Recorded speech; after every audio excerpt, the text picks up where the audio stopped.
I was recently in a quiet neighborhood in suburban Japan, watching a group of local residents gather outside a municipal office.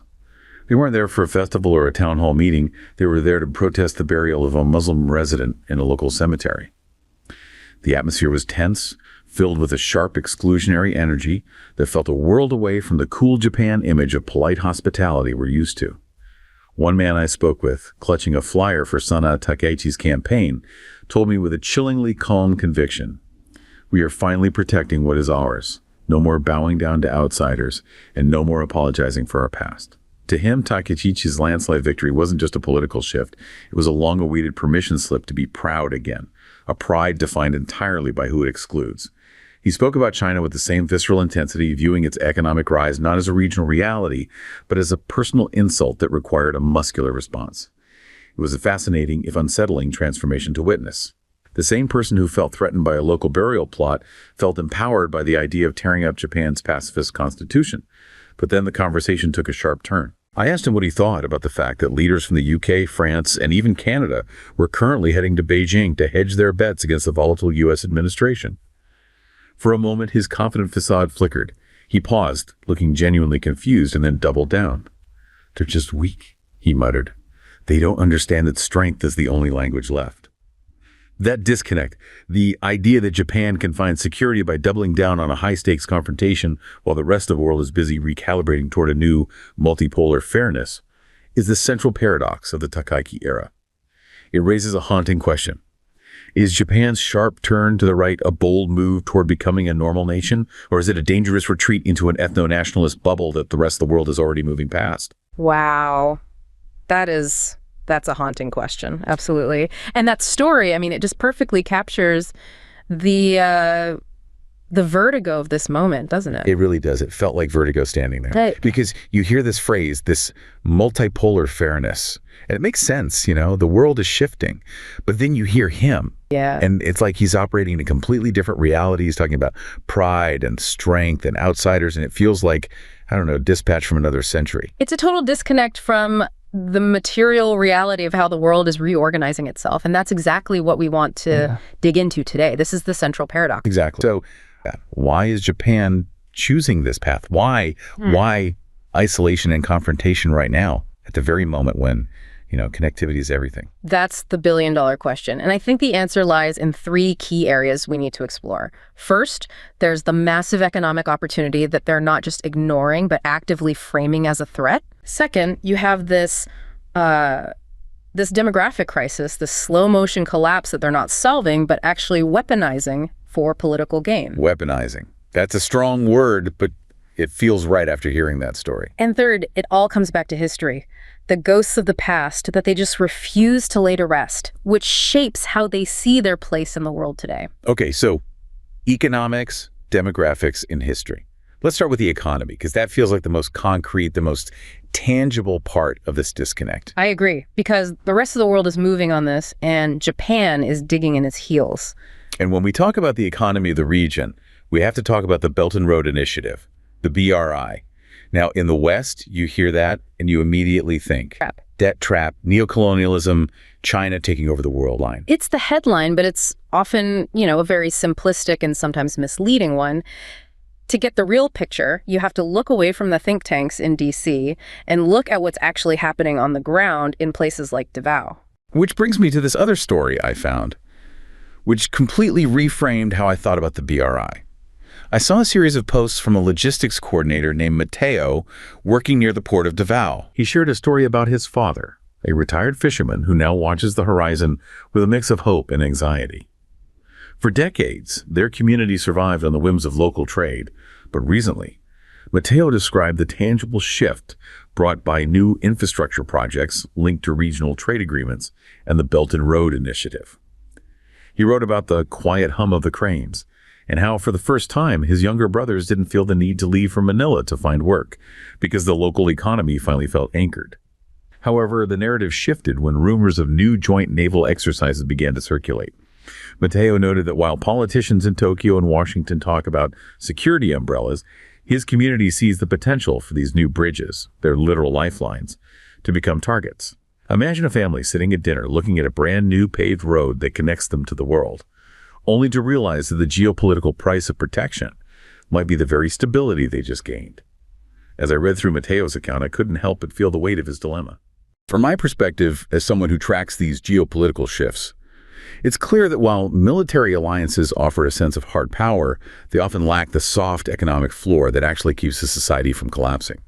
There's a profound irony in spending billions on destroyers to protect trade routes that might be paralyzed by the very tension those ships create.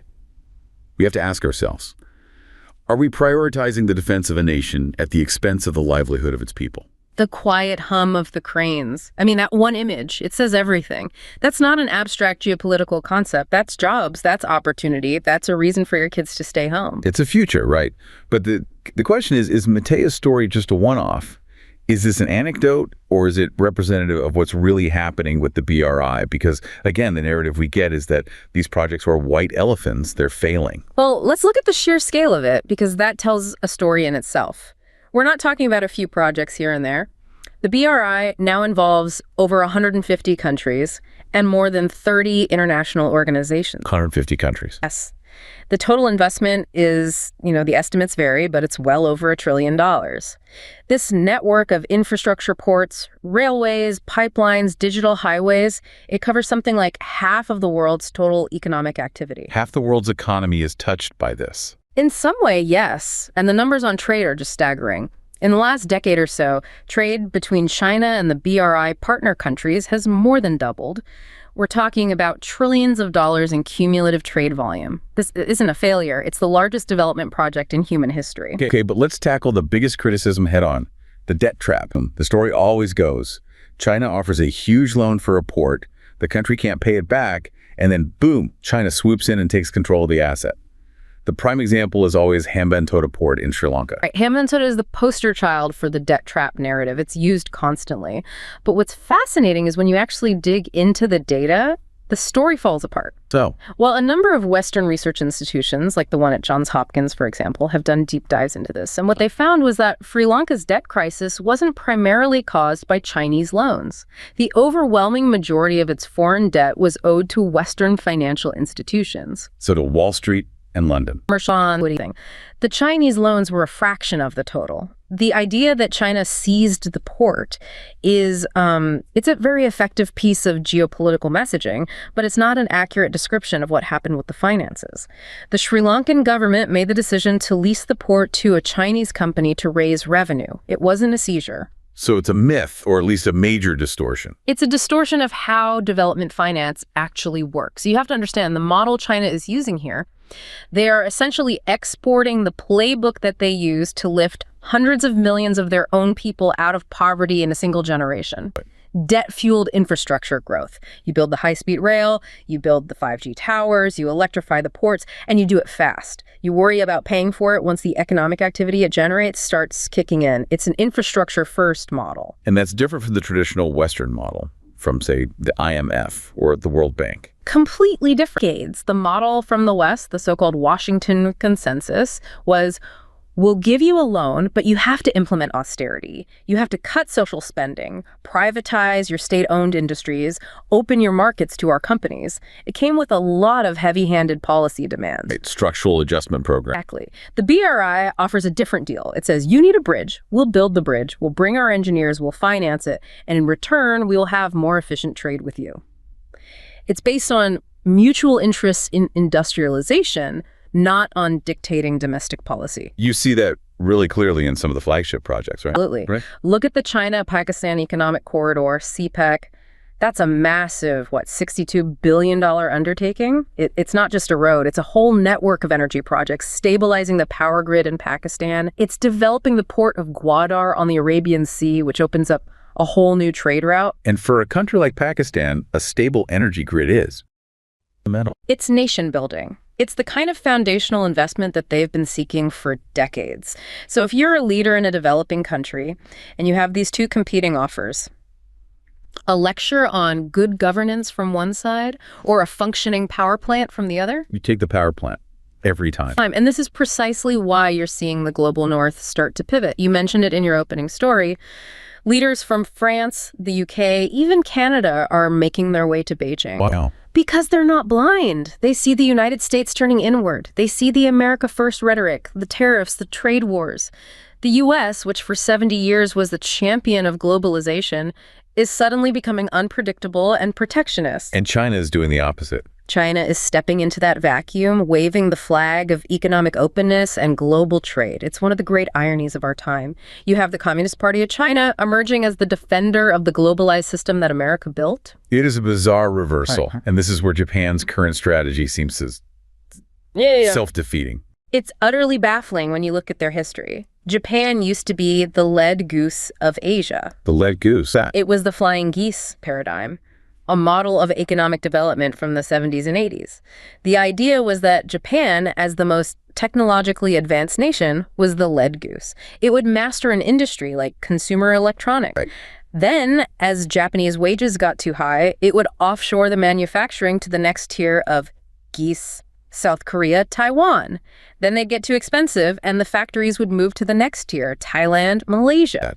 Sony plants in Malaysia, Toyota factories in Thailand. Japan literally built the modern supply chains of Southeast Asia. They were the architects. They were the engine of regional industrialization. But now, go back to Mateo's story in Davao.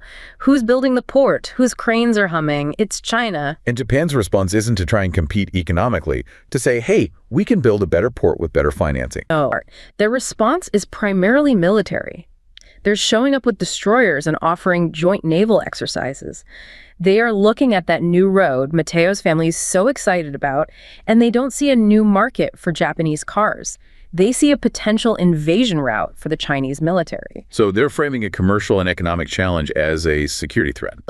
And in doing so, they're doubling down on their military alliance with the United States. They're buying hundreds of Tomahawk cruise missiles. They're talking about containment and deterrence. But is the U.S. even offering a credible economic alternative to the BRI? I remember hearing about something called Build Back Better World, but did that ever actually materialize? It's mostly talk. There are no shovels in the ground on a comparable scale. So the U.S. is offering security umbrellas while China is offering economic lifelines. And for a developing nation, you can't feed your people with a security guarantee. You need the port. You need the road. And so Japan is tying its entire future to the containment strategy. And in the process, it's alienating the very region it once built and dominated. You talk to people in the Japanese business community, the big federations like the Kaidenrin, and they are tearing their hair out. All they want to do is trade with China, their biggest partner. But the political hardliners in Tokyo are completely overruling the economists. So they're sacrificing what seems to be their obvious economic interest for a security alliance with an America that is itself becoming more and more isolationist and, frankly, unreliable. It is a strategic gamble of epic proportions. It's like they're spending all their money on a state-of-the-art fire suppression system for their house, while the very foundations are crumbling from neglect. The foundation is rotting. That's a perfect segue, because you can have the most advanced military in the world, but if you don't have any people to actually serve in it, you've got a very expensive museum. And that brings us to the second pillar of this paradox, the demographic time bomb, the vanishing society. Right. I think everyone has a vague idea that Japan has an aging population. We've all seen the headlines, more adult diapers sold than baby diapers. Yeah, it's almost become a punchline. It has, but we treat it like a quirky statistic. When you actually stop and look at what it means for a society, for a nation, it's not quirky. It is absolutely terrifying. It's an existential threat. This isn't just about getting older. This is about national depopulation on a scale that's hard to comprehend. I want to bring in another story here, because it takes this abstract idea of demographics and makes it so painfully human. It's not about global trade. It's just about one old man in his village. I recently came across a poignant video essay from a young woman in Akita Prefecture, a place often called the loneliest corner of Japan due to its aging population. She filmed her grandfather, Kenji, who spends his days in a village where the school has been closed for a decade. The local news on his television was dominated by rhetoric from the right-wing administration, claiming that Japan must drastically increase its defense budget to protect the soul of the nation against external threats. Kenji, however, pointed at his empty street and whispered that there is no soul to protect if there are no children to inherit it. He spoke about how the fear of the other is being used to justify spending on missiles, while his own village can't even afford a full-time doctor or a reliable bus service. The story highlighted a chilling paradox. The political elite are weaponizing the demographic crisis. the very tragedy of a shrinking population, to fuel ethno-nationalist pride, suggesting that a stronger military can somehow compensate for a vanishing society. Looking at Kenji's wrinkled face in that video, I felt a deep sense of unease. It's a classic redirection tactic. When a government cannot solve the fundamental, painful problems of birth rates and elder care, it often turns toward a visible external enemy to unify the base. As I've covered in my channel, this is a dangerous game. From a humanitarian standpoint, it's heartbreaking to see the legitimate fears of an aging population being harvested to fund a military machine rather than a social safety net. It's a reminder that true security starts at the cradle, not the cockpit of a fighter jet. There is no soul to protect if there are no children to inherit it. I mean, Kenji gets it. That man in his empty village understands the fundamental math in a way that the politicians in Tokyo seem unable or, unwilling to. Let's talk about that math. Just how bad is it? Give us the hard numbers. Okay. So the phenomenon in Japan is called shoshikoreika. It means a declining birth rate and an aging population. Right now, the population is around 122, 123 million. The latest projections show that by 2050, it will fall below 100 million. So they'll lose over 20 million people in less than 30 years. Yes, that's like the entire population of Florida or Australia just vanishing from the country. And it accelerates after that. The fertility rate, the average number of children a woman has, is hovering around 1.3. And what's the replacement rate? What do you need just to stay stable? You need 2.1. So they are far, far below the level needed to sustain their population. Beyond Kenji's empty street, what are the concrete effects of this shrinkage? It looks like ghost towns. The word for it is akiya, abandoned houses. There are already more than 8 million empty homes across Japan. Entire villages are being taken off the map. It means a shrinking tax base, which creates a doom loop. Fewer workers paying taxes means less money for pensions and health care for the rapidly growing elderly population. The very definition of a death spiral. And this connects directly one-to-one with the military ambitions of the Takaichi government. Because they want this big, muscular military, but you need young people to fill the ranks. You need bodies. You need 17, 18, 19-year-olds to sign up. And the Japan Self-Defense Forces, the JSDF, are in a permanent state of recruitment crisis. For years now, they have consistently failed to meet their recruitment targets. By how much? It varies, but sometimes by 20, 30%. In some branches, it's even worse. The JSDF today is already 10% smaller than it was in the early 1990s. And the population of young people is collapsing. They're getting desperate. They've raised the maximum enlistment age to 32. They're relaxing standards for things like tattoos and hair length. But you can't magic soldiers out of thin air. So this entire projection of national strength it's a bluff. It's a hollow facade. It's a performance. And this is where a concept from political theory becomes really useful. It's called Bonapartism or sometimes Caesarism. Bonapartism. What does Napoleon have to do with modern Japan? It's a term used to describe a specific political strategy. Imagine you're a leader and your country is facing a profound, deep-seated internal crisis that you can't solve. Like, say, your society is literally dying out. Right. You can't force people to have more children. You can't easily fix the decades of economic stagnation and social pressure that led to this point.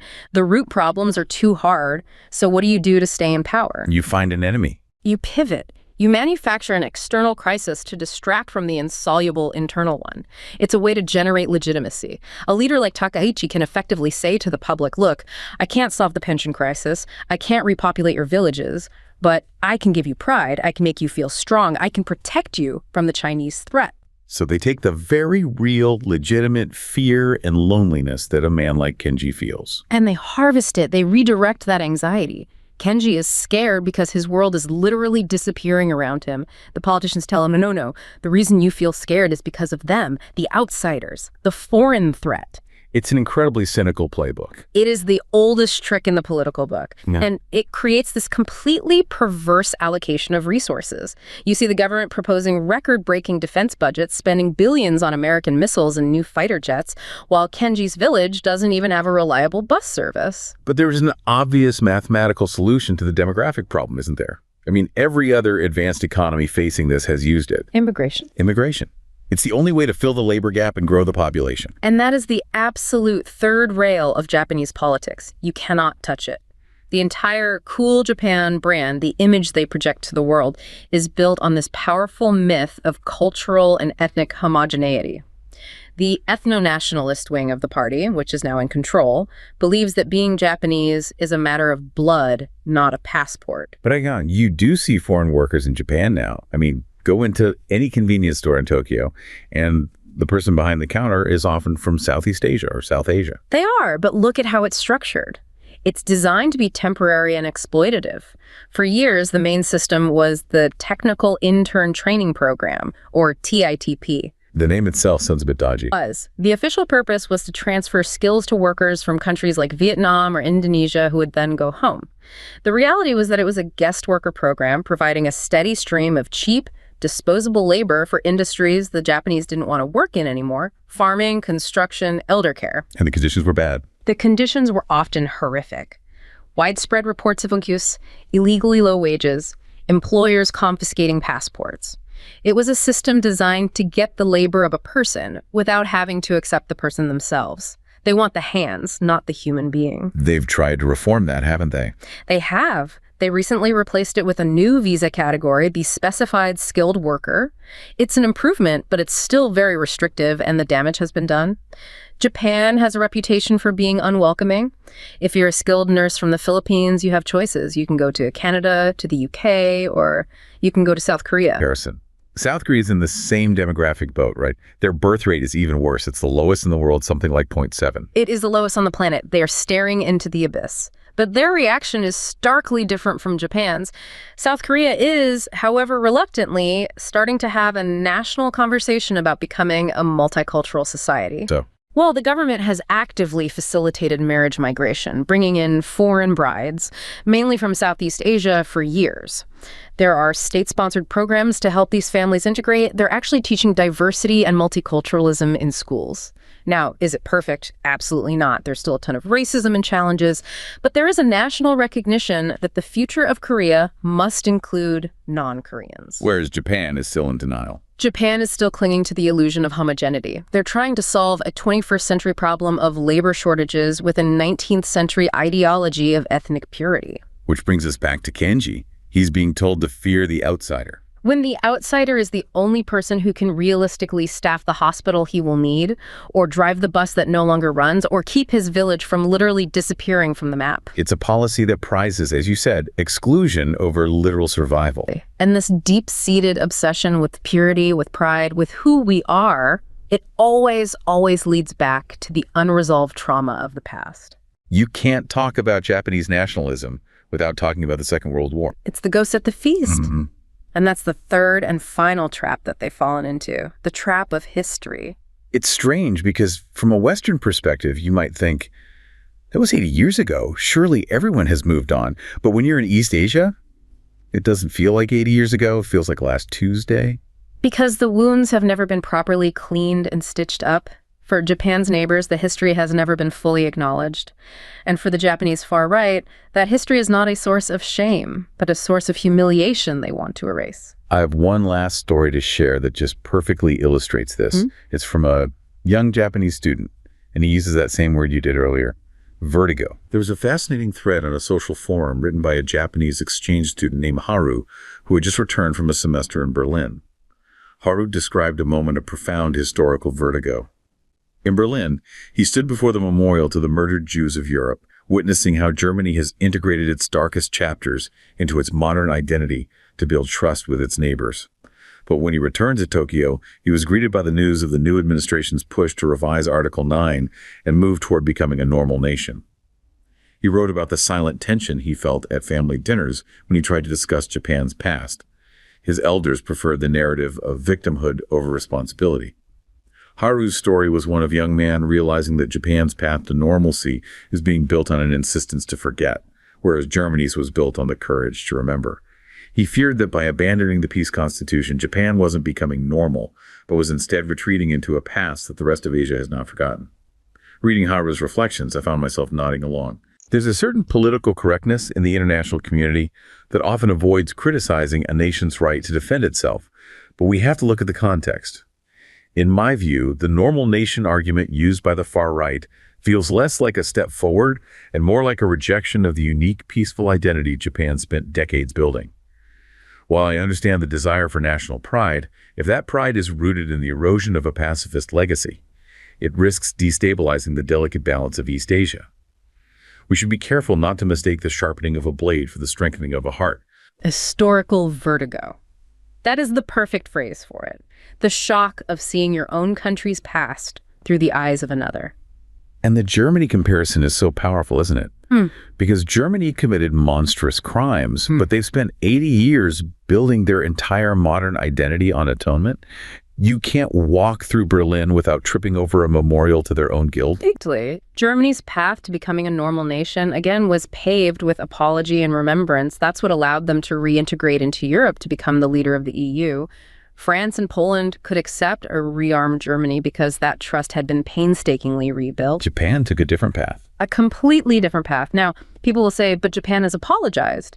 True, various prime ministers have issued statements of remorse. I've read those headlines. But they are almost always immediately undercut by actions that say the opposite. A prime minister will make a vague apology for past suffering, and then a few days later, senior cabinet members will make a very public visit to the Yasukuni shrine. Okay, we need to explain Yasukuni for anyone who doesn't know. It's not just any shrine. Why is a visit there so explosive? Yasukuni Shrine honors Japan's 2.5 million war dead. But the controversy is that in 1978, the spirits of 14 convicted Class A war criminals were secretly enshrined there. These are the top leaders, the architects of the war, the men who planned the invasion of China, the attack on Pearl Harbor, the brutal colonization of Korea. So these are the equivalent of the Nazi high command. And at Yasukuni, they are honored as deities, as heroic martyrs who died for the emperor. So when a Japanese prime minister goes to pay respects there in the eyes of China and Korea, it's the equivalent of the German chancellor laying a wreath at a monument honoring Hermann Goering and Heinrich Himmler. It's a complete negation of any apology. So when this new administration talks about becoming a normal nation, what are they actually trying to do? In short, they want to tear up the post-war constitution, specifically the most famous part, Article 9. The peace constitution, what does it actually say? Remarkable. It has two main clauses. The first says that the Japanese people forever renounce war as a sovereign right of the nation. The second says that land, sea, and air forces, as well as other war potential, will never be maintained. They'll never be maintained. Yeah. Japan has a military, a very advanced one. They have F-35 fighter jets and helicopter carriers.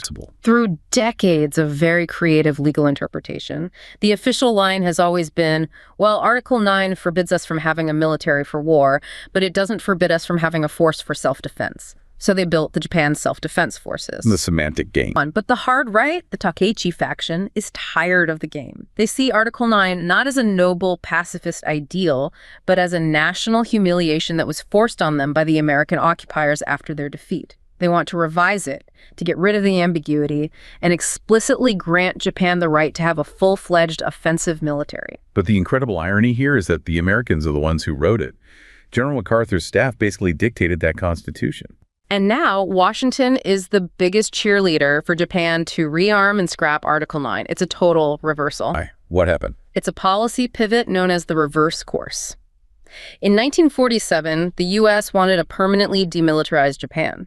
But by 1950, the Cold War was heating up, the Korean War broke out, and suddenly the U.S. didn't want a pacifist Japan anymore. They wanted a strong anti-communist ally. They wanted Japan to be, in their words, an unsinkable aircraft carrier in the Pacific. So for 70 years, the U.S. has been quietly and now very loudly pushing Japan to break the very pacifist rules that the U.S. itself imposed. And the Japanese nationalist right is thrilled to oblige. They can frame it as both kowtowing to their main ally, the U.S., and as restoring their own national honor and pride by becoming normal. But the rest of the region doesn't see it that way. The neighbors, China, South Korea, even parts of Southeast Asia, they hear this talk and they see Japan rearming and they panic because Japan has never done the hard work that Germany did. They haven't reconciled with their past. In fact, under recent governments, they've actively rewritten textbooks to downplay or remove references to things like the Nanking Massacre or the Comfort Women. So when Japan buys long-range cruise missiles, China doesn't see that as defense. They see a historical aggressor who has never properly atoned, acquiring the tools for aggression once again. They see the ghost of Imperial Japan. it triggers a classic security dilemma, doesn't it? The more steps Japan takes to feel more secure. the more it threatens its neighbors, which causes them to build up their own militaries, which in turn makes Japan feel even less secure and justifies the next round of armament. It's a vicious spiral, and it's incredibly destabilizing for the entire region. And it makes them so abnormal. The Singaporean Prime Minister, Lawrence Wong, recently gave this speech where he basically told the world that the key to stability is coexistence, learning to live with your neighbors. Japan seems to be doing the absolute opposite. They're turning partners into adversaries. Yeah. Look at ASEAN, the Southeast Asian nations. For decades, they were Japan's economic backyard. Now, Tokyo's main policy towards them is turning them into a deterrence alliance, arming the Philippines, for example, to help contain China. Okay, let's try to pull all of this together. We've gone through the economics, the demographics, the history. If you had to synthesize it, what is the central trap Japan has built for itself? I think the central trap is that every single policy they are pursuing to make themselves feel stronger and more secure is, in material reality, making them weaker and more insecure. It's a paradox at every level. Let's run through them one more time. Pillar 1, the economy.